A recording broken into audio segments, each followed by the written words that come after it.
वह शनिवार के दिन पैदा हुई थी और पैदा होते ही उसकी माँ मर गई।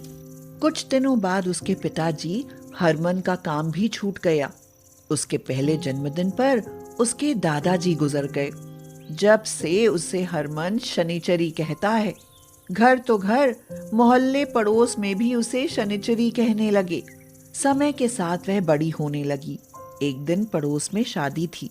शनिचरी ने कहा, दादी, देखो ना, मोहल्ले की सारी लड़कियां तैयार होकर शादी में जा रही हैं। मुझे भी आपके साथ शादी में जाना है। मेरी बच्ची, तुझे शादी में मैं कैसे ले जाऊं? सब लोग तुझे अपशगुनी समझते हैं। तेरे साथ जाने से अगर किसी का काम बिगड़ गया तो वो सब तेरे नाम लग जाएगा। दादी, सब बुरा क्या मेरी वजह से ही होता है? अगर मैं ना होती तो क्या दुनिया में कुछ भी बुरा नहीं होता? ये बात मैं समझती हूँ मेरी लाडो। जब तेरा बाप ही तुझे अपशगुनी समझता है तो मैं दुनिया को क्या समझाऊं। चल तैयार हो जा, आज जो होगा सो देखा जाएगा। हाँ। शनिचरी तैयार हो गई। वह बहुत ही सुंदर थी। ऊपर से उम्र के 18वें साल में वह और भी खूबसूरत होती जा रही थी। शादी में पहुंचते ही मोहल्ले की औरतें धीरे धीरे खुसर पुसर करने लगी। एक औरत बोली, अरे ये देखो, बुढ़िया शनिचरी को भी साथ लाई है। जब सबको पता है कि ये शुभ काम है तो बुढ़िया को इसे साथ नहीं लाना चाहिए था। अगर कुछ अनहोनी हो गई तो? अरे ये सब तुम क्या बातें कर रही हो? इसके पैदा होने से इसकी माँ मर गई तो इसकी क्या गलती? भगवान के घर से वह इतनी ही उम्र लिखवा कर लाई होगी। इतना कहते ही बिजली भाग गई। चारों तरफ से आवाजें आने लगी। हो गया ना अब शगुन, कुछ तो होना ही था, वरना कब से बिजली नहीं गई थी। ये सुनकर शनिचरी रोने लगी और दादी को वहीं छोड़ वापस अपने घर भाग आई। वह रोते हुए भगवान से कहने लगी, हे भगवान, नहीं चाहिए ऐसी जिंदगी जहाँ मेरी किसी को जरूरत ही नहीं है। मेरे ही साथ ऐसा क्यों होता है भगवान? रोते रोते वह सो गई। सुबह दादी ने उसे जगाते हुए कहा, लाडो, अब उठ भी जा। देख, सूरज सिर पर चढ़ाया है। स्कूल नहीं जाना क्या? सब उसे शनिचरी कहते थे, लेकिन एक दादी ही ऐसी थी जो हमेशा उसे लाडो कहकर पुकारती थी। वह उठी और स्कूल के लिए तैयार हो गई। आज उसकी 12वीं का परिणाम निकलने वाला था। बाहर से हरमन ने आवाज दी, माँ, जरा खाने का डिब्बा तो पकड़ा दो, काम के लिए देर हो रही है। ले लाडो, जरा अपने पिताजी को डिब्बा पकड़ा दे। शनिचरी ने डिब्बा हरमन की तरफ बढ़ाया तो हरमन गुस्से से बोला, अरे माँ, नहीं चाहिए खाने का डिब्बा, मैं जा रहा हूँ। इसके हाथ से खाना लेकर हो सकता है मैं शाम को जिंदा वापस ही ना लौटूं। ये सुनकर शनिचरी डिब्बा पटककर अंदर जाकर रोने लगी। हरमन, इस बात को 18 साल हो गए। आखिर कब तक अपनी बेटी को अपशगुनी कहता रहेगा? कल को वो ब्याह कर अपने घर चली जाएगी, फिर उसकी शक्ल देखने को भी तरसेगा। हाँ। नहीं है वो मेरी बेटी, वो शनिचरी है, अपशगुनी कहीं की। ये कहकर हरमन चला गया। फिर दादी शनिचरी के पास गई तो देखा कि वह अपनी आंखों से आंसू पोंछ रही थी। मत रो लाडो, आज ये कोई पहली बार थोड़े ही ना हुआ है, ये तो रोज का काम है। चल अब रोना धोना छोड़ और स्कूल जा और खुशखबरी लेकर आ। शनिचरी पास हो गई और वो भी फर्स्ट डिवीजन से। उसके लिए स्कूल में तालियां बजी।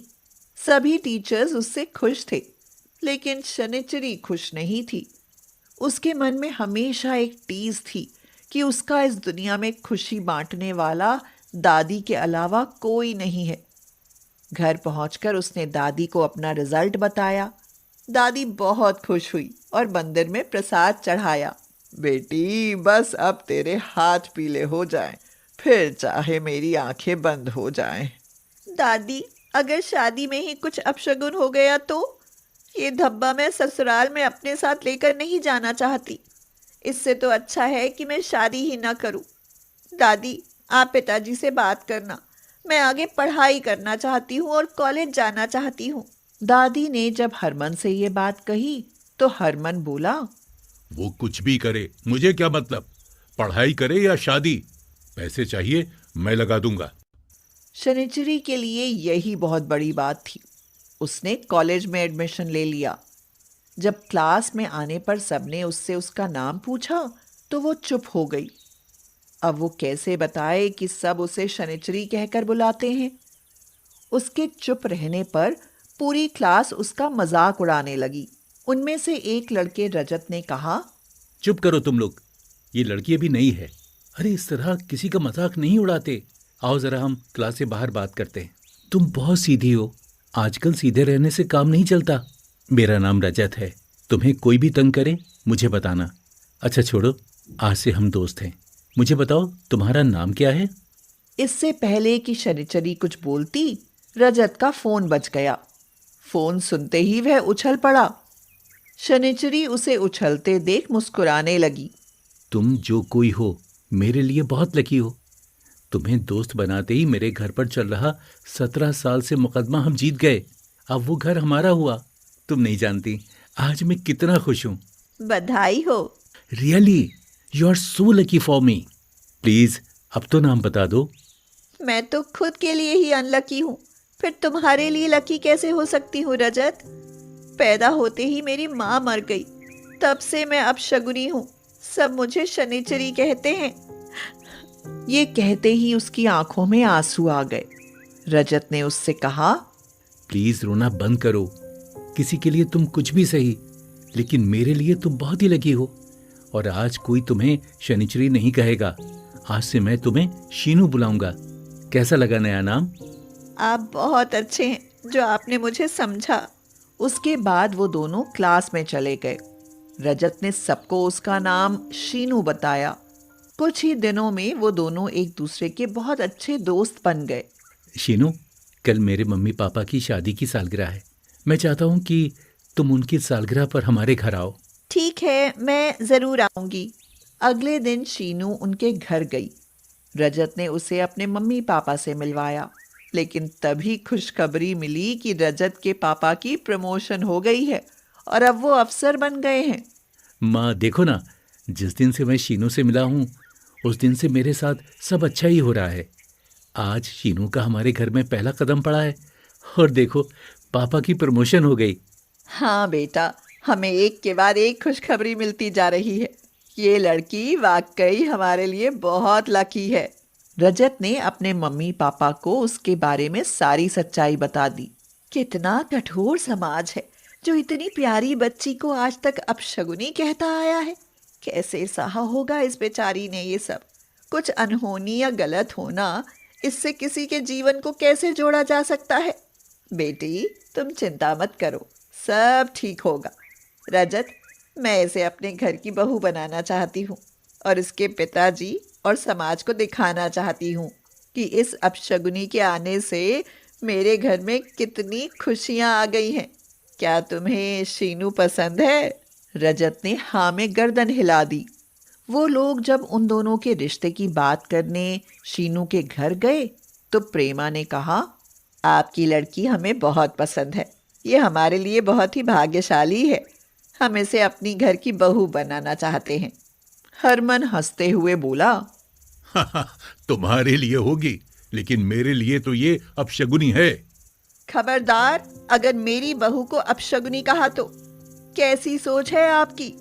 क्या इसके पैदा होने के बाद आपके जीवन में कुछ भी अच्छा नहीं हुआ? अगर आप मर जाते और इसकी माँ जिंदा रहती तो शायद इसकी माँ इसे माँ और बाप दोनों का प्यार देती, लेकिन आपने अपने दिमाग में अपशगुनी की छाप बनाई हुई है। जब से ये मेरे रजत की जिंदगी में आई है ना, तब से सब कुछ अच्छा होता जा रहा है। इसलिए मैं शीनू को अपनी बहू बनाना चाहती हूँ। उनकी बातें सुनकर हरमन को अपनी गलती पर पछतावा हुआ और वह बोला, समधन जी, मैं अपनी मोनी बेटी को हमेशा अभागी समझता रहा, लेकिन आपने मेरी आंखें खोल दी। अब मैं अपनी बेटी के सारे अरमान पूरे करूंगा और खूब धूमधाम से उसकी शादी करूंगा। उसके बाद रजत और शनिचरी की शादी हो गई और उसके जीवन से अब शगुनी का दाग हमेशा के लिए